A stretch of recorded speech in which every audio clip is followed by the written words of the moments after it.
اعوذ باللہ من الشیطان الرجیم بسم اللہ الرحمن الرحیم الحمدللہ الصلاة والسلام والتحیۃ والاکرام علی النبی الامی المکی المدنی القرشی الحاشمی الذي سمي في السماء بأحمد وفي الأرض بأبي القاسم مصطفى محمد اللهم صل على محمد.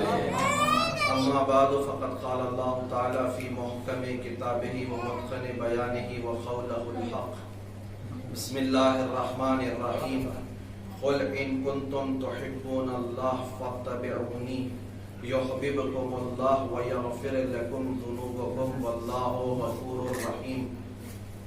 ثم قال رسول الله صلى الله عليه وآله وسلم حسين مني وأنا من الحسين أحب الله من أحب حسينا. درود پڑھی محمد و آل محمد.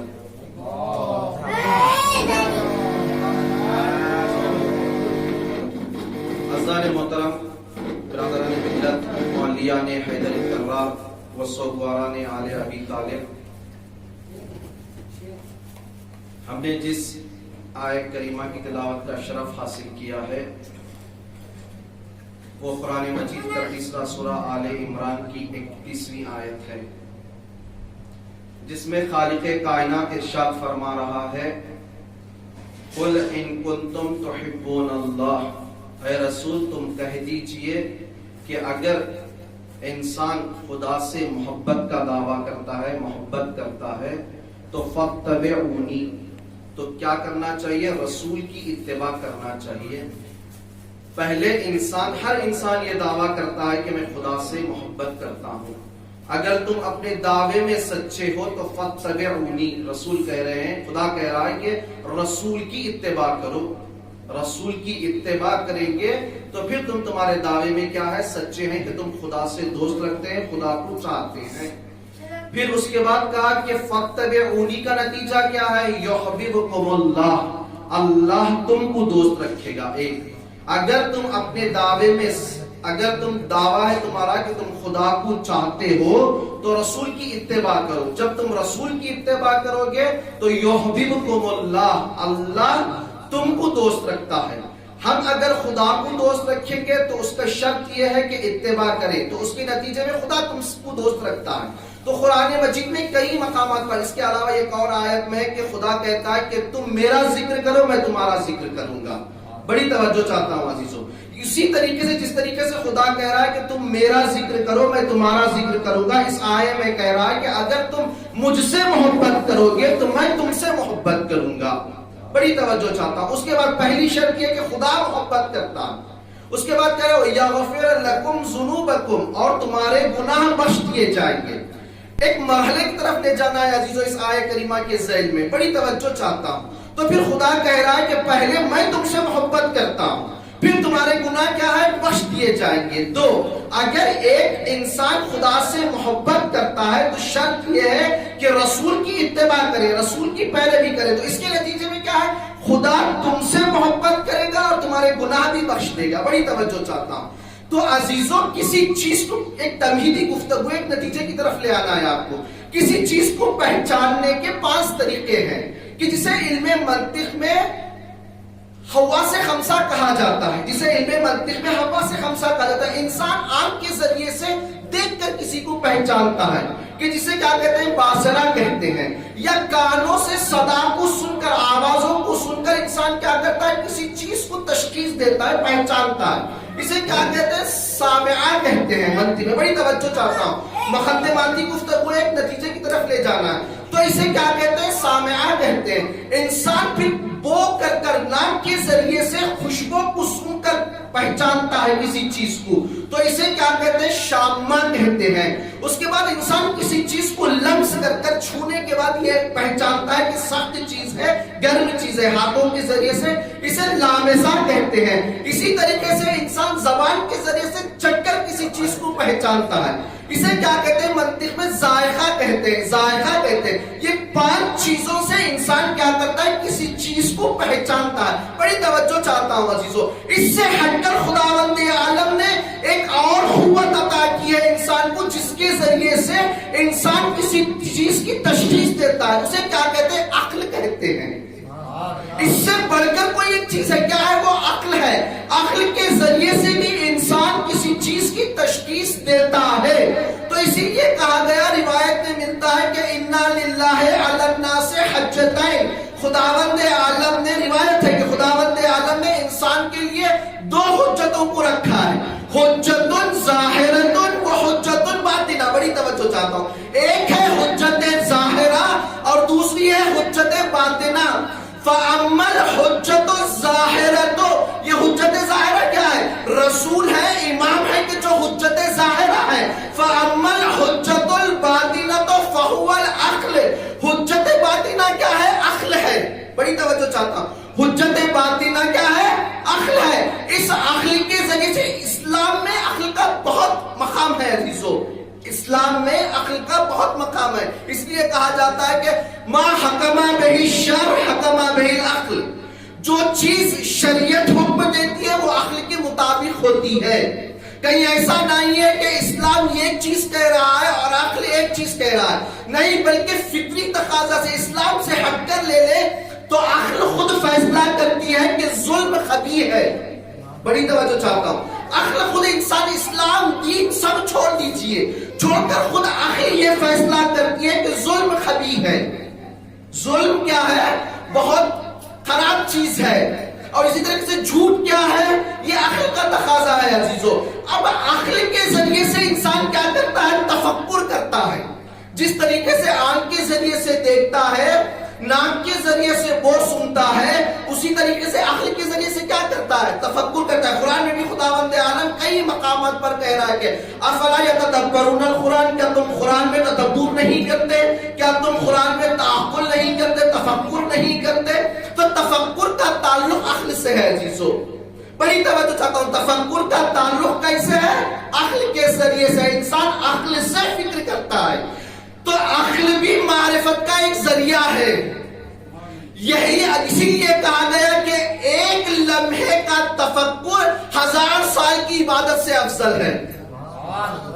اسی لیے کہا گیا کہ ایک لمحے کا تفکر 1000 سال کی عبادت سے افضل ہے۔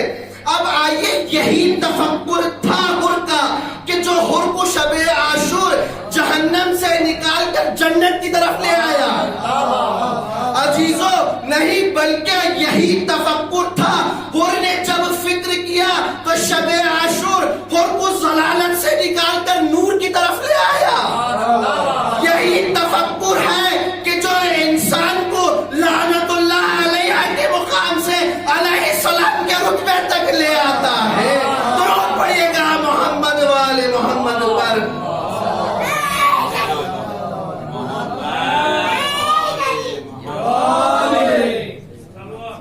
تو عزیزوں، تفکر کے ذریعے سے انسان کیا ہے؟ تفکر کے ذریعے سے معرفت حاصل کرتا ہے۔ حر نے اسی عقل کے ذریعے سے تفکر کی، جب تفکر کیا تو معرفت کو حاصل کیا۔ معرفت کو حاصل کرنا تھا کہ آج بھی انسان اگر تفکر کر کر اس مجلس میں آتا ہے تو گویا وہ کیا ہے؟ معصوم کہتے ہیں کہ ہم نجات دیں گے، ہم ہدایت دیں گے، آپ کا کام ہے مجلس میں آنا، آپ مجلس میں آ جائیں تو ہم تم کو ہدایت دیں گے۔ ہدایت اور نجات یہیں سے بڑھتی ہے عزیزو۔ عزیزان محترم، عقل کے ذریعے سے انسان معرفت حاصل کر سکتا ہے، کسی چیز کو پہچان سکتا ہے۔ تو چنانچہ ملتا ہے، ایک مرتبہ کا واقعہ ہے کہ مالک اشتر مدینے میں گزر رہے تھے۔ بڑی توجہ چاہتا ہوں، تو معرفت کیسے حاصل ہوتی ہے دیکھیے عزیزو۔ تو مدینے میں گزر رہے تھے، گزرتے وقت ایک شخص ہے کہ جو میسا میں تمار کی دکان میں بیٹھا ہے، بیٹھ کر اس نے کھجور کھائی اور اس کی بیج لے کر مالک اشتر کی طرف پھینکا تو مالک اشتر کے سر میں لگا۔ جیسے ہی لگا تو میسا میں تمار کہتے ہیں کہ اے تم نے بڑا کام کر دیا، یہ کیا کام کیا؟ بہت غلطی کی تم نے، کس پر تم نے بیج کو بھگایا ہے؟ کیا تم اس شخص کو نہیں جانتے؟ تو کہا کہ یہ کون شخص ہے؟ بڑی توجہ چاہتا ہوں۔ وہ شخص کہتا ہے کہ یہ کون شخص ہے؟ میں اسے جانتا نہیں، اسے پہچانتا نہیں۔ تو اب عزیزو، یہاں پر ادھر میسا میں تمار کہتے ہیں کہ یہ مالک اشتر ہے، جس کے چرچے کیا ہے؟ عرب میں شجاعت سے بہت معروف ہے۔ ہم نے مالک اشتر کو شجاعت سے محدود کر دیا ہے، لیکن ایک نتیجے کی طرف طرف لے جانا چاہتا ہوں. ہم نے مالک اشتر کا نام لیتے ہیں تو کیا یہی پیش کرتے ہیں کہ مالک اشتر شجاع تھے, مالک اشتر شجیع تھے, مالک اشتر بہادر تھے. لیکن دیکھیے عزیزو, جہاں ضد کسی انسان میں پائی نہیں جاتی, یعنی تضاد نہیں پایا جاتا. اگر کسی کے پاس رحم تندروی ہے تو پھر اس کے پاس رحم نہیں پایا جاتا. اگر سخت مزاج ہے تو پھر رحم نہیں پایا جاتا. لیکن مالک اشتر دیکھیں, جیسے اس نے سنا کہ مالک اشتر ہے تو پیچھے دوڑتا ہوا گیا. اب مالک اشتر ہے کہ جو مسجد کی طرف جا رہے ہیں, بڑی توجہ چاہتا ہوں, مالک اشتر مسجد کی طرف جا رہے ہیں. اب یہ پیچھا کرتا ہوا گیا کہ میں جا کر معافی مانگ لوں, بخشش کا طالب ہو جاؤں, بخشش طلب کر لوں, کہیں ایسا نہ ہو کہ یہ مجھے بدلا لے, یہ شجیع شخص ہے, کہیں ایسا نہ ہو کہ کہیں تنہائی میں مجھے بدلا لے لے. اب یہ شخص جاتا ہے مالک اشتر کے پیچھے. جیسے جیسے گیا تو دیکھ رہا ہے کہ مالک اشتر مسجد میں داخل ہوئے. مسجد میں داخل ہونے کے بعد تکبیر کی, تکبیر کرنے کے بعد نماز کو ادا کیا. اب یہ پیچھے کھڑا ہو کر دیکھ رہا ہے کہ اب مالک اشتر کہیں ایسا نہ ہو کہ تنہائی میں میرے اوپر وار کر دے, میرے اوپر کیا ہے بدلہ لے لے. عزیزو, ہم کہتے ہیں کہ اینٹ کا جواب پتھر سے ہے, لیکن جو ایمان کے درجے میں فائز ہوتا ہے. اب نماز ختم ہوئی, ختم ہونے کے بعد پیچھے مڑ کر دیکھا, یہ شخص آیا, آنے کے بعد کہا مجھے معاف کر دو, مجھے بخش دو, میں آپ کی معرفت نہیں رکھتا تھا, آپ کی پہچان نہیں رکھتا تھا. اب انہوں نے مالک اشتر نے کہا کہ ارے میں نے تم کو 2 رکعت نماز بخشش کے لیے پڑھی تھی. عزیزو,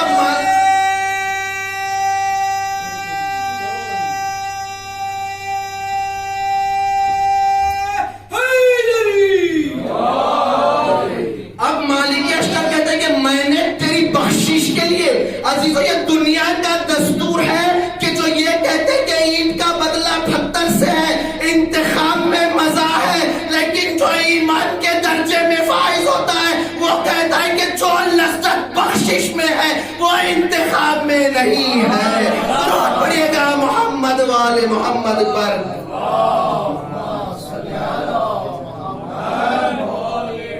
تو عزیزو, یہ معرفت نہ ہونے کا نتیجہ تھا, معرفت نہ ہونے کا نتیجہ تھا. کہیں ایسا نہ ہو کہ ہم کو بھی ہمارے امام سے معرفت نہ ہو. جو امام حسین کی عزاداری ہم کرتے آ رہے ہیں, اگر بغیر معرفت سے کرے اور ہمارے ساتھ کوئی ایسا عمل سرزد نہ ہو جائے کہ جس کی وجہ سے امام ہم سے ناراض نہ ہو جائے, امام ہم سے ناراض نہ ہو جائے. تو عزیزو, میں نے کہا کہ ان کنتم تحبون اللہ, اگر تم اللہ سے محبت کرنا چاہتے ہو تو فاتبعونی, رسول کی اطاعت کرو. تو اس کے نتیجے میں یحببکم اللہ, اللہ کیا ہے, تم سے محبت کرے گا. اب معرفت امام حسین کے حوالے سے کچھ گفتگو کرنا ہے عزیزو. معرفت امام حسین کے لیے رسول کی ذات, وہ ذات کہ جسے قرآن نے کہا کہہ کر خطاب کیا, وہ ذات کی جو کچھ نہیں کہتا, وہ ما ینطق عن الہوی ان ہوا الا وحی یوحی کا مصداق کہہ رہا ہے. حسین منی وانا من الحسین. بڑی توجہ چاہتا ہوں, حسین مجھ سے ہے اور میں حسین سے ہوں. حسین کیا ہے, مجھ سے ہے اور میں حسین سے ہوں. احب اللہ من احب حسین. بڑی توجہ چاہتا ہوں, اس خدا اس سے دوست رکھتا ہے جسے حسین, جو حسین کو دوست رکھتا ہے.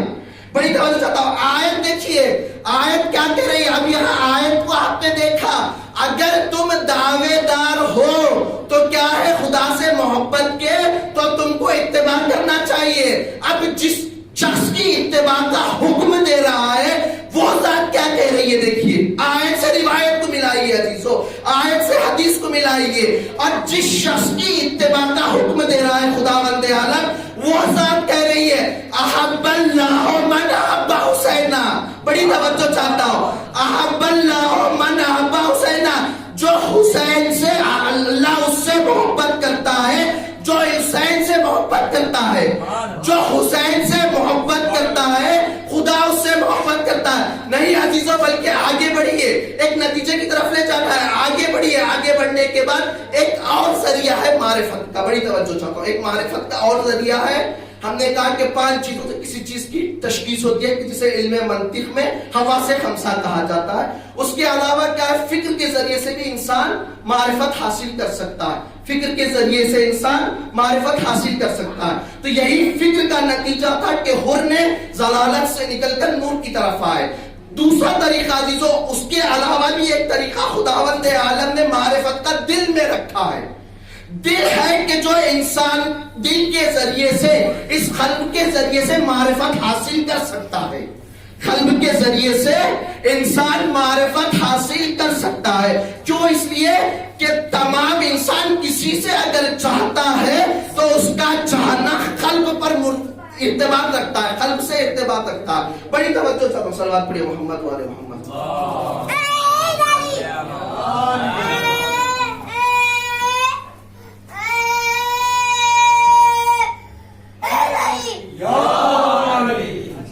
تو عزیزو، ایک مرحلہ ہے معرفت کا، عقل کے ذریعے سے انسان معرفت حاصل کر سکتا ہے. اس کے علاوہ قلب کے ذریعے سے انسان کیا ہے؟ معرفت حاصل کرتا ہے. تو عاشق اور معشوق کی جو معرفت ہے وہ اسی قلب کی وجہ سے ہے عزیزو. جب انسان کے قلب میں جگہ آ جاتی ہے تو یہ عاشق اور معشوق کی معرفت اس کے دل میں آتی ہے. بڑی توجہ چاہتا ہوں. ایک ظرف ہے کہ جو خداوند عالم نے قلب کو بھی معرفت کا ذریعہ رکھا ہے. معرفت کا ذریعہ قلب کو بھی رکھا ہے. قلب کے ذریعے سے انسان معرفت حاصل کر سکتا ہے. تو عزیزو دیکھیے، اب یہاں پر ایک آیت ہے کہ جو خداوند عالم کہہ رہا ہے کہ اگر تم مجھ سے محبت کرنا چاہتے ہو، محبت کا تعلق ہی قلب سے ہے عزیزو. انسان کے کسی اعضاء و جوارح سے محبت کا تعلق نہیں رکھتا، بلکہ محبت کا تعلق قلب سے ہے. تو جب انسان قلب سے محبت کا تعلق ہے تو ہم کو چاہیے کہ اپنے قلب کو صاف و شفاف رکھے. جب ہم نے غیر خدا کو اپنے قلب میں جگہ دیا تو پھر خدا کی ذات اپنے قلب میں نہیں آتی. جب خدا کی ذات قلب میں نہیں آتی تو کوئی محبت خدا کا دعویٰ جھوٹا ہے. جب محبت خدا کا دعویٰ نہیں ہے تو اتباع رسول دور ہے. جب اتباع رسول دور ہے تو پھر محبت حسین دور ہے. جب محبت حسین سے انسان دور ہو جاتا ہے تو پھر اس کے شامل حال خدا کی محبت نہیں ہوتی. درود پڑھیے گا محمد وآل محمد پر.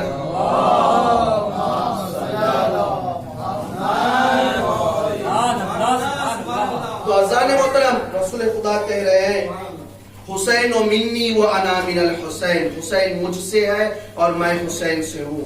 احب اللہ من احب حسینا، خدا اس کو دوست رکھتا ہے جو حسین کو دوست رکھتا ہے. نہیں عزیزو، معرفت کے حوالے سے رسول خدا نے جتنی امام حسین کی معرفت، حتیٰ کہ یہاں تک کہ خطبے کو روک کر رسالت مآب نے حسین کی معرفت کروائی ہے. کہا حاذا حسین الفارفو. عزیزو، جو رسالت مآب نے خطبے کو روک کر حسین کی معرفت کرا رہے ہیں، یہ دنیا کے رشتوں کی معرفت نہیں تھی بلکہ ولایت کے رشتے کی معرفت تھی. ورنہ خطبے کو روک کر، کیوں؟ اس لیے کہ رسول جانتے تھے کہ خطبے کی شان امام حسین کی ذات ہے. رسول جانتے تھے اس خطبوں کی بقا امام حسین سے ہے. رسول جانتے تھے کہ جمعے کی نماز کی بقا حسین سے ہے. رسول جانتے تھے کہ میرے بعد امام حسین مسجدوں کو زندہ کریں گے، نہیں بلکہ اسلام کو زندہ کریں گے. تو اس لیے خطبے کو روک کر کہا حاذا حسین الفارفو، یہ حسین ہے، اسے پہچانیے. درود پڑھیے گا محمد والے محمد پر.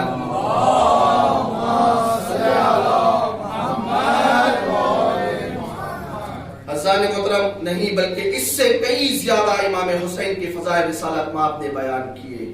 ان الحسین مصباح الہدی و سفینۃ النجات. حسین کیا ہے؟ ہدایت کی چراغ بھی ہے اور نجات کی کشتی بھی ہے. عزیزو، اذان محترم دیکھیے، ہر کوئی انسان کا اختیارات محدود ہوتے ہیں. کوئی ایسا انسان نہیں ہے کہ جس کے اختیارات لامحدود ہو. ہر انسان کے اختیارات محدود ہیں. دیکھیے، گاؤں میں پنچایت ہوتا ہے، ایک گاؤں میں پنچایت ہوتا ہے. پنچایت کے اختیارات محدود ہوتے ہیں. ایک گاؤں میں اس کے اختیارات ہیں، دوسرے گاؤں میں وہ اپنا من منائی چلائیں تو پھر وہ چل نہیں سکتی. کیوں؟ اس کے اختیارات ایک گاؤں سے محدود ہیں. پھر دوسرے گاؤں میں بھی ایک پنچایت ہے، اس کے اختیارات محدود ہیں. اس سے ہٹ کر آئیے آپ، ہر تعلق میں ایم ایل اے ہوا کرتا ہے تو اس کے بھی اختیارات کیا ہیں؟ محدود ہیں. اسی تعلق سے اس کے اختیارات، اسی تعلق سے اس کے اختیارات ہیں. اس سے ہٹ کر وہ اپنے اختیارات نہیں کر سکتا. اسٹیٹ میں کیا ہے؟ سی ایم ہے، سی ایم کے اختیارات ایک اسٹیٹ میں دوسرے اسٹیٹ میں جا کر وہ اسی طریقے سے پرائم منسٹر کے تعلقات ایک ملک میں ہے، ایک ملک سے ہٹ کر دوسرے ملک میں نہیں جا سکتا، وہ اپنے اختیارات نہیں دے سکتا. لیکن عزیزو، دنیا میں ایک واحد ایسی شخصیت ہے کہ جس کے اختیارات سارے زمین میں ہیں اور سارے آسمان میں بھی ہیں، جس کے اختیارات عرش میں بھی ہیں، فرش میں بھی ہیں. آج یہ مجلس اعضاء ہر شہر، ہر دیہات، ہر ملک میں برپا کر کر دنیا والے بتا رہے ہیں کہ یہ ملک اور یہ زمین حسین کے نام سے ہے، حسین کی محبت سے جس کی خلقت ہوئی. تو وہاں پر مجلس اعضاء کر کر بتا رہے ہیں کہ حسین کے اختیارات زمین میں بھی ہے اور آسمان میں بھی ہے. درود پڑھیے گا محمد وآل محمد پر.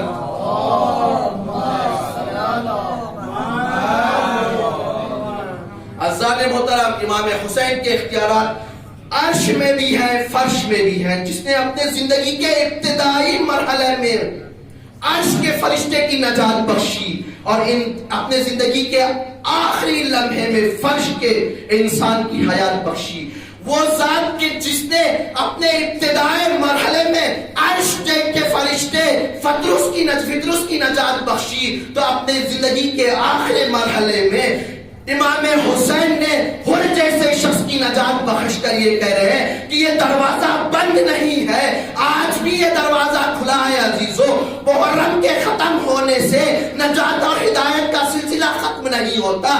اگر کوئی آدمی حسین کی مجلس کرتا ہے تو یہاں سے نجات بھی بانٹی جاتی ہے، یہاں سے ہدایت بھی ملتی ہے. درود پڑھیے گا محمد وآل محمد پر.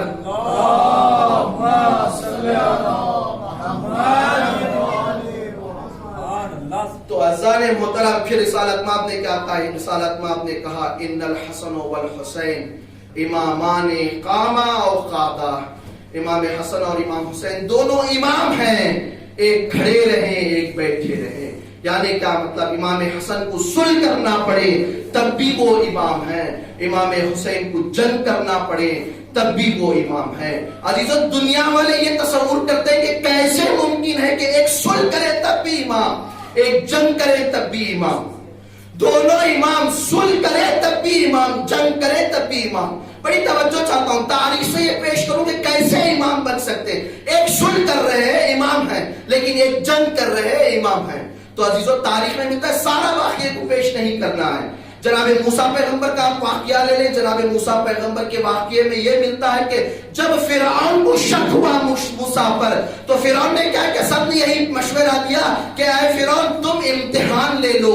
اگر یہ عام بچہ ہے، بڑی توجہ چاہتا ہوں، اگر یہ عام بچہ ہے تو پھر وہ امتحان میں ناکام رہے گا. تو ایک طرف آگ کو رکھا گیا، ایک طرف یاقوت کو رکھا گیا. جب موسیٰ کو چھوڑا تو موسیٰ یاقوت کی طرف بڑھ رہے تھے، کیوں؟ جانتے تھے کہ آگ انسان کو جلا دیتی ہے. لیکن جبرائیل نازل ہوئے، موسیٰ کے رخ کو موڑنے کے بعد جیسے ہی موسیٰ آگ کو لینے کے بعد دہن میں رکھا تو ہاتھ بھی جلا، دہن بھی جلا.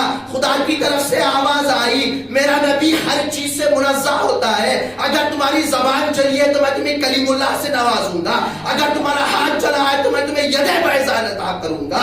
درود پڑھیے گا محمد وآل محمد پر.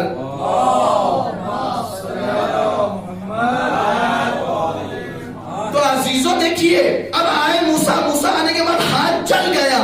لیکن آئیے ابراہیم کی طرف آئیے. ابراہیم پیغمبر ہیں. جب بت شکنی کرنے کے بعد جب معلوم پڑا نمرود کو کہ یہ ابراہیم کا کام ہے تو آگ کو جلایا گیا. آگ کو جلانے کے بعد اب ابراہیم پیغمبر کو آگ میں ڈالا گیا. بڑی توجہ چاہتا ہوں، کیسے امام حسن صلح کرے تب امام حسین جنگ کرے تب امام. تو عزیزو، اب جیسے ہی ابراہیم پیغمبر کو آگ میں ڈالا گیا، بڑی توجہ چاہتا ہوں، تو آگ گلزار ہو گئی. آگ گلزار ہو گئی. میں خداوند عالم سے کہوں گا کہ پروردگارا، موسیٰ بھی صاحب شریعت، ابراہیم بھی صاحب شریعت، موسیٰ بھی صاحب کتاب، ابراہیم بھی صاحب کتاب. وہ بھی تیری ہدایت کے لیے آئے تھے، بندوں کی ہدایت کے لیے آئے تھے. موسیٰ بھی بندوں کی ہدایت کے لیے آئے تھے، ابراہیم بھی بندوں کی ہدایت کے لیے آئے تھے. پروردگارا، ماجرا کیا ہے؟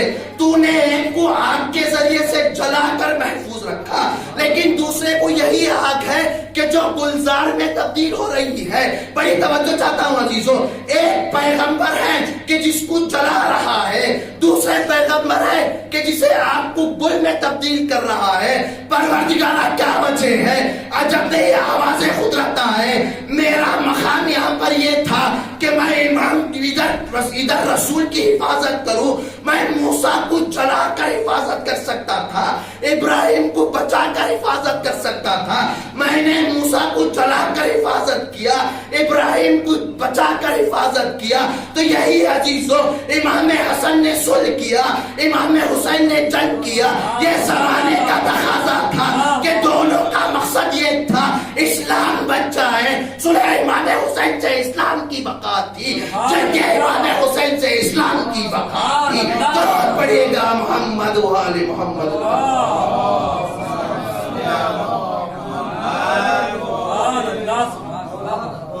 تو عزیزو جس طریقے سے خدا کا ارادہ یہ تھا کہ پیغمبر بچ جائے، اسی طریقے سے امام حسن اور امام حسین کا مقصد یہ تھا کہ اسلام بچ جائے، چاہے صلح کرنا پڑے چاہے جنگ کرنا پڑے، اسلام کی بقا کو چاہتے تھے عزیزو۔ یہ دونوں یہ چاہتے تھے کہ اسلام باقی رہے، اسلام کی بقا ہو جائے۔ تو عزیزان محترم، قلب سے محبت کا تعلق ہے انسان کے قلب سے، اسی قلب کے ذریعے سے انسان معرفت حاصل کر سکتا ہے، انسان قلب کے ذریعے سے معرفت حاصل کر سکتا ہے۔ عزیزو زہیر کی بیوی کے جو چند دنوں پہلے ازدواج کی تھی کہ جو کربلا کے خواتین میں نمونہ عمل خاتون کیوں کہلائی، اس نے شوہر جیسے مقام کو امام حسین جس کی جگہ قلب ہے، عاشق و معشوق کا رشتہ تھا، لیکن مجازی عشق کو اس نے حقیقی عشق میں تبدیل کر کر حسین کی محبت جب آئی تو کہا کہ تم قربان ہو جاؤ، تمہاری قربانی مجھے برداشت ہے۔ یہ کیا ہے؟ مجازی محبت ہے عزیزو۔ دنیا کی محبت مجازی محبت کہلاتی ہے، حسین کی اور خدا کی محبت حقیقی محبت کہلاتی ہے۔ جس نے کربلا میں زہیر کی بیوی نے نمونہ عمل پیش کیا دنیا والوں کے سامنے کہ یہ حقیقی یہ محبت نہیں ہے۔ حقیقی محبت کیا ہے؟ حقیقی محبت یہ ہے کہ خدا کی محبت، اور جب خدا کی محبت آتی ہے تو اتباع رسول آتی ہے، جب اتباع رسول آتی ہے تو پھر اس کے بعد جا کر انسان کو کیا ہے؟ انسان کو اتباع رسول سے پھر خدا اس سے محبت کرتا ہے۔ اب پھر عزیزو یہ مجلس عزا ایسا وسیلہ ہے کہ جس کے ذریعے سے خدا کی محبت ملتی ہے۔ کیوں؟ اس لیے کہ رسول یہاں پر مجلس عزا میں خدا سے محبت بھی ہوتی ہے اور گناہ بھی بخش دیے جاتے ہیں۔ جس طریقے سے خدا سے محبت سے خدا انسان کو محبت کرتا ہے اور اس کے گناہ بخش دیے جاتے ہیں، مجلس میں بھی آنے سے انسان خدا اس سے محبت کرتا ہے اور اس کے گناہ کو بخش دیا جاتا ہے، اس کے گناہ کو بخش دیا جاتا ہے۔ عزادارو 11ویں محرم ہے آج، بس میں یہیں سے ربط مصائب اور آپ کی زحمت تمام، یہ سارے مصیبتیں کربلا کی صرف محبت کی وجہ سے تھی عزیزو۔ اگر محبت نہ ہوتی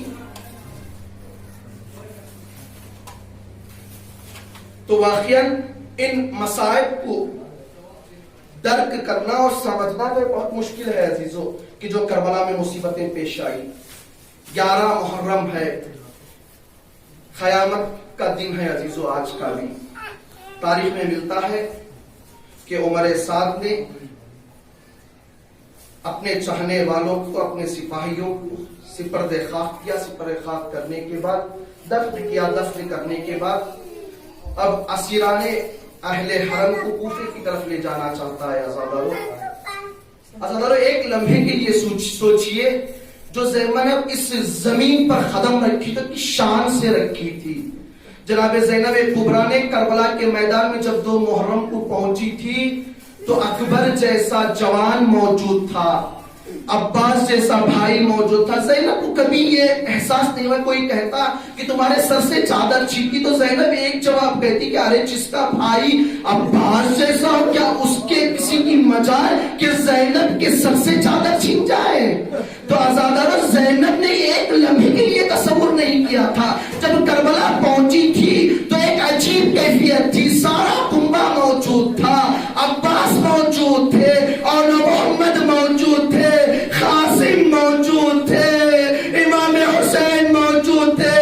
اب جب زینب اس وادی سے جا رہی ہے تو کوئی موجود نہیں. عجب نہیں زینب نے قرآن کا رخ کیا اور کہا کہ بھیا ارے جب مدینے سے رخصت کیے تھے, ارے رخصت کے لیے بڑی شان سے رخصت کیے تھے, بھیا ذرا لوٹ کر آؤ. اجرکم اللہ آزادارو, اہل حرم کو عمر سعد نے سوار کرنے کے بعد اب مقتل سے گزارا جا رہا ہے. آزادارو اب وہ بیوی بھی جا رہی ہے. جب اس زمین پر قدم رکھی تو گود آباد تھی. اللہ نے رباب کے دل سے پوچھئے اپنی گود کو اجاڑ کر اس مقتل سے جا رہی ہے. آزادارو ذرا لیلا کے دل سے پوچھئے, لیلا نے کڑیل جوان کی قربانی پیش کر کر جا رہی ہے. آزادارو اتنے میں جب ناکے پر بٹھایا گیا, اب جب پہنچنے جانے حرکت کرنے کی باری آئی تو اتنے میں کیا دیکھا زینب کبریٰ نے, سید سجاد نے اپنے آپ کو بابا کے لاشے پر گرایا.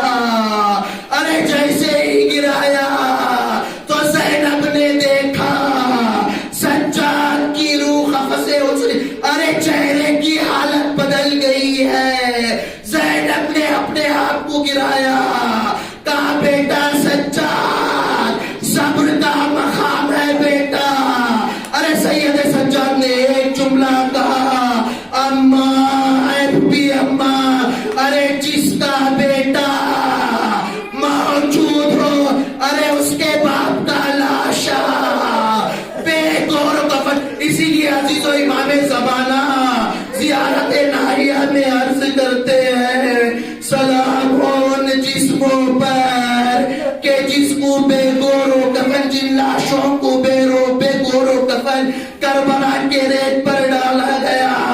آزادہ امام زمانہ کہتے ہیں کہ سلام ان جسموں پر کہ جس کی شدت دھوپ کی وجہ سے چہرے کا رنگ بدل گیا ہو. سلام ان لاشوں پر کہ جو کربلا کے میدان میں پڑے ہیں. اجرکم اللہ عزیزو, جناب زینب نے صبر کی تلقین دی. بیٹا سجاد صبر کا مقام ہے.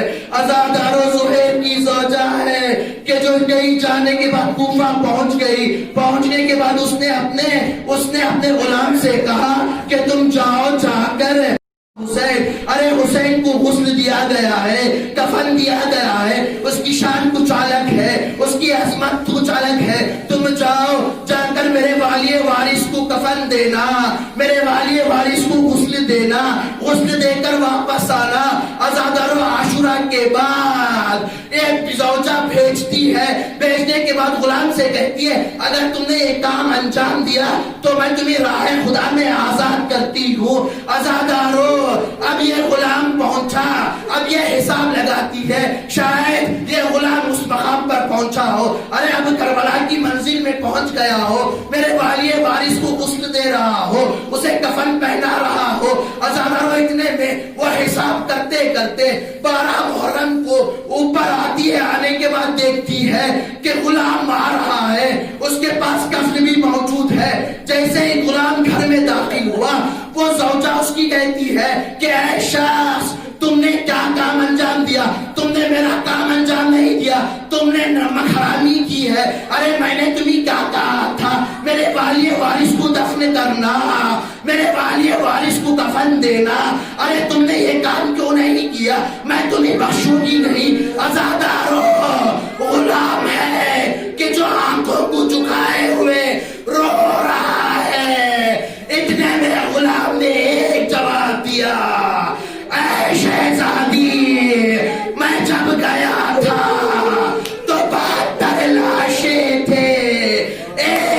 کفن تھا، ارے کفن کسے دیتا، 72 لاشیں پڑے ہوئے تھے. انا للہ و انا الیہ راجعون. ماتم حسین.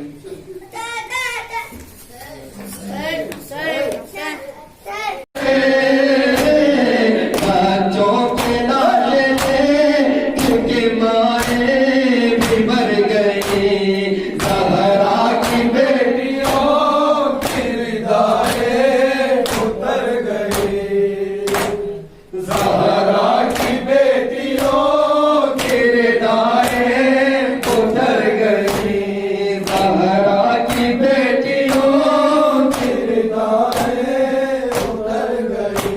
رمنا پوچھتی سکینہ سے قید ہے، رمنا یہ پوچھتی سکینہ سے قید ہے، زخمی ہے کانبا یہ بی بی کدھر گئی، زہرا کی بیٹیوں کرداریں اتر گئی، زہرا کی بیٹیوں کرداریں اتر گئی.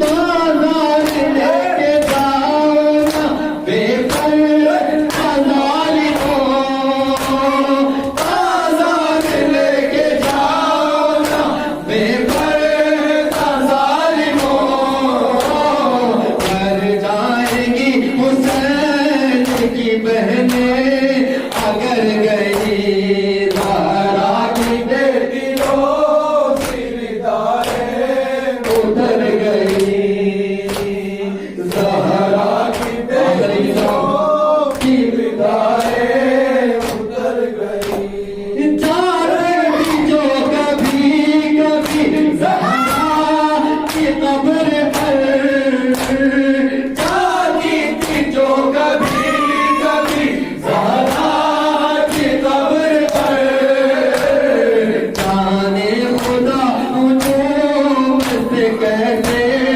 گزر